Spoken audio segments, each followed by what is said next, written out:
achọrọ ka ikpokọta oche gị nso ka ị were ọnụ ntị gị were mere oche were nụ ihe si onye ọcha ala ọnụ were pụta dịka ọladụ ụmụ Biafra ọdụ nke nwa bụ onye Biafra ọ dịghị sọpraịz na ndị ọcha ka gị mara ihe dị n'ala Biafra mgba kpacha ntị gị ọfụma ka ị were ntị gị mere oche gee ntị ka ị nụ onye ọcha kwuru ihe gbasara Biafra and the Biafra Republic Government in Exile dịka anyị dewetara gị esili Igbo okwu Okwute BTV Good day, fellow Biafrans. This is Elijah Sulis, the international lobbyist for the Biafra Republic Government in Exile, represented by His Excellency, Acting Prime Minister Ogochukwu Nekere. It has been a while. Sorry, it's taken a bit for me to do another video. I've been very busy the past month, but I'm returning to doing my videos and will be doing so with more frequency. I think this episode will be one that will be extremely helpful for all of you. And this episode will be focused on an important topic, which is explaining or clarifying the roadmap to Biafra. One of the major issues that I realized that I anticipated before the convention in Finland and we saw in the aftermath of the convention is that unfortunately there was not a complete understanding amongst some Biafrans of the purpose of the convention, understanding what is the United States of Biafra, and understanding what the Biafra government is doing. I had concerns even before the November 29th to December 2nd convention in Finland. And I expressed these to Simon at the time, that some Biafrans really didn't understand the meaning of December 2nd or United States of Biafra or the processes that the Biafra government was doing, and that the Biafra government needed to do more to explain that process to Biafrans.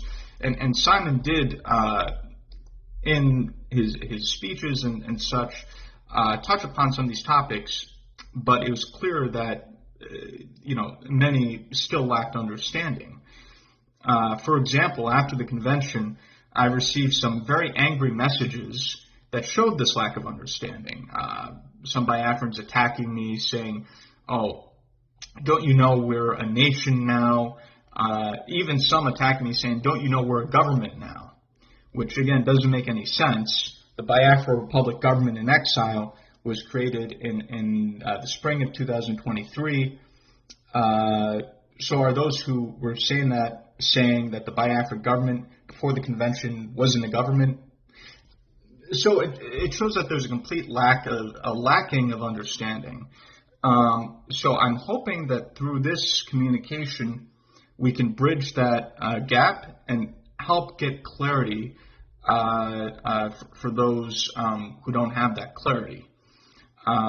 Because I always had the concern, even before the convention, that some of the Biafrans who didn't understand exactly what the government is doing to achieve the goal of nationhood would have their own emotional fantasies that after December 2nd, on December 3rd, Biafra would descend from the sky and that's it. So I'm going to put this in such a way that's easy to understand for all Biafrans, and even those out there who are the most clueless will understand the process. So, what is the goal, right? When we talk about United States of Biafra, what is the United States of Biafra? Our goal is to establish a Biafran nation state, one that has full control of its territory, exercises full sovereignty, and as a nation is therefore recognized by the international community. How do we go about that? An acronym that I'm going to use that's going to make things very easy for you to understand is what I call the 3 R's. The 3 R's. The 3 R's being, number 1, redeclaration. Number 2, restoration. Number 3, recognition. The convention in Finland from November 29th to December 2nd was only one part of a multi-tiered process. The part of the problem is I think some Biafrans got so emotionally attached to December 2nd, emotionally attached to the convention, that in their own mind, they put everything else aside, and they thought that the declaration itself was the end-all be-all, that we declare Biafra and that's it. Simon never said that. The government never said that. But I think some of you, being so emotional and not really thinking logically and rationally and using your reasoning, came to some different conclusion, ignoring a lot of the things that Simon was telling you because of your own emotions and what have you. The purpose of the redeclaration is to make it clear to the international community that we are pursuing the establishment of a Biafran nation state. After the declaration, or the redeclaration, from November 29th to December 3rd, with the declaration of Biafra on December 2nd, the next goal is to pursue full restoration, because right now the Biafran forces have some control of the territory, but they don't have full control of Biafra land territory. So the next goal is to achieve full sovereignty, which means full territorial control of Biafra by the Biafran forces on the ground. Finally, after you have a restoration where you are able to exercise full sovereignty, you've declared your intention to establish the Biafra nation state, the last step is recognition. Why is recognition important? If you don't have recognition, you're simply a self-governing territory. Case in point being Somaliland. They exercise full sovereignty, they have full control of their territory, they have their own government, they've had multiple elections, transitions of power, and so forth. But because they're not recognized as a country by any country in the international community, they are not able to have the full benefits of sovereignty. For example, because they're not recognized as a country by the international community, whether it's the U.S. or the United Nations, other countries, they're not able to fully benefit, for example, from the international financial system. They're not able to get into certain programs, so on and so forth.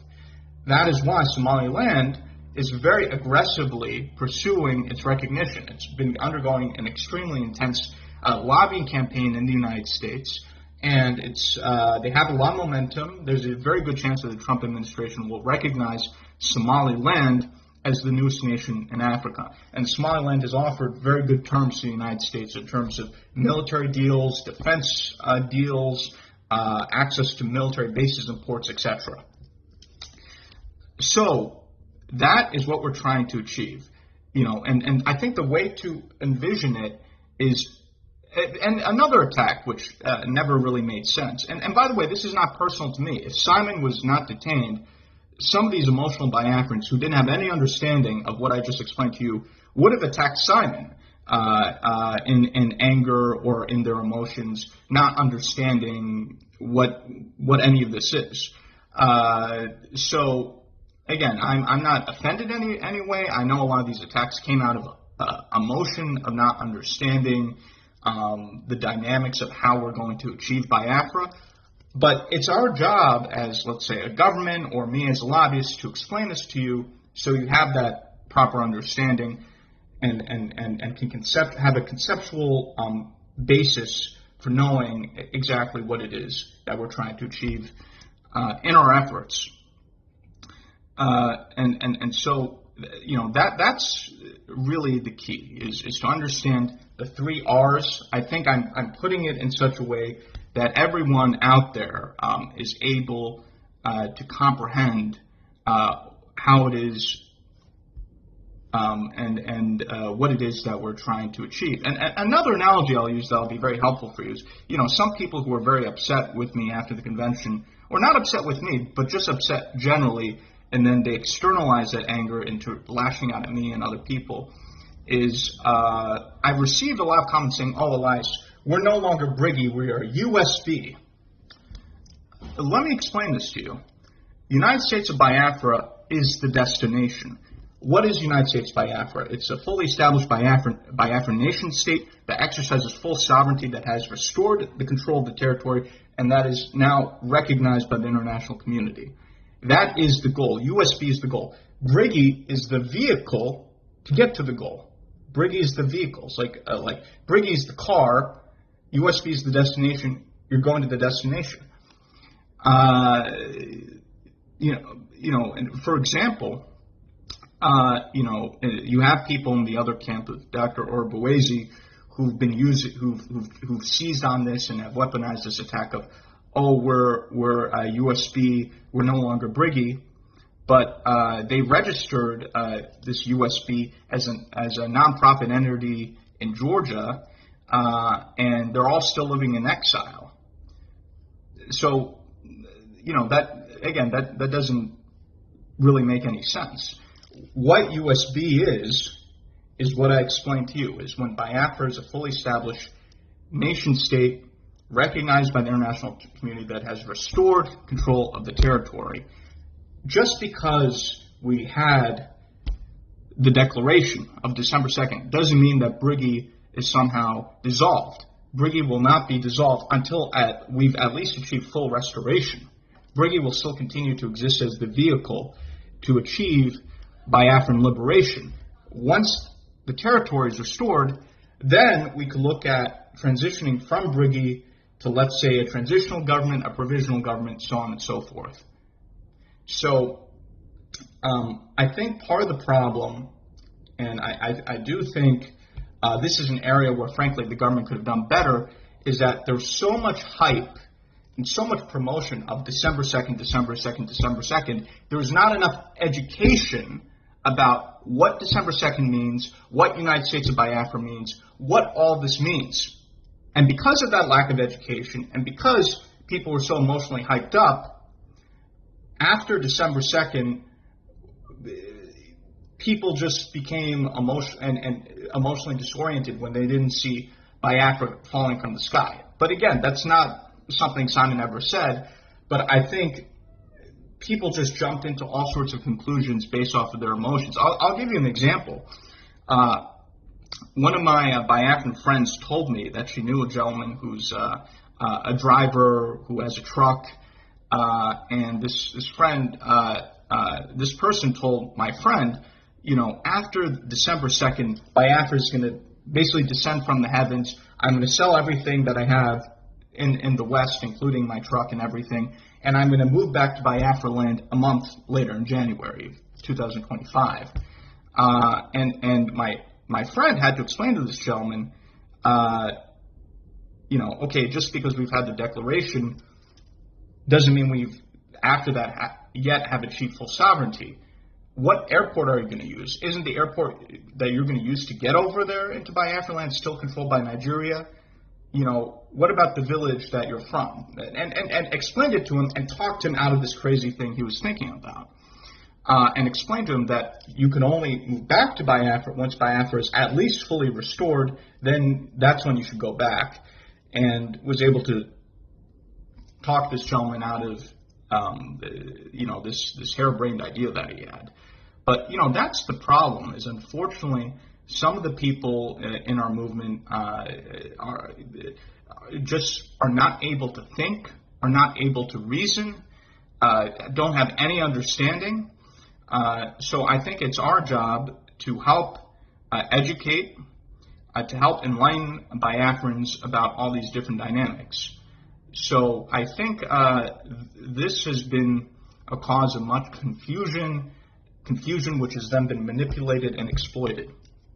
So I think with me explaining this and breaking it down in a very simple way that I hope all Biafrans can understand, this will eliminate a lot of the confusion. Again, just think about it as the 3 R's. The 3 R's. Redeclaration, restoration, recognition. Redeclaration, restoration, recognition. This is a serious undertaking. Biafra is not going to descend from the heavens, descend from the skies. We're going to have to put in a lot of work in multiple vectors in order to achieve it. The problem is, unfortunately, some of our Biafran friends, because of emotion, they fly off the handle, they go into fantasies, and when the fantasy doesn't match up with the reality, they become extremely angry, they become disoriented, and they start lashing out at the people who are around them, whether it's me.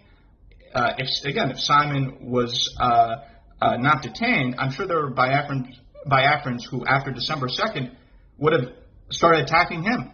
So, I know it's not personal, I know it comes out of emotion, but you, as a member of the Biafran independence movement, as a supporter of the Biafra government, you have a responsibility to educate yourself or allow yourself to be educated by others so you have an understanding of what it is we're doing and what it is we want to achieve.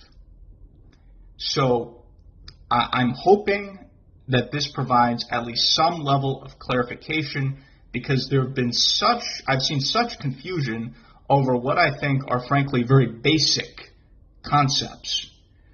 So I hope this helps. And I would encourage you, because I know Biafrans talk to each other, that you can further discuss what I've laid out here in your video forums, in your chat forums, and your Twitter Space forums. Have further discussions about what I laid out here. So I hope this is helpful. I'll be putting out many more episodes on a regular basis from now on. But I think this will provide a lot of clarity and be helpful in terms of alleviating some of this confusion, which has then led to irrational emotions and disorientation and things that don't make any sense. So thank you very much, and I look forward to speaking to you again soon.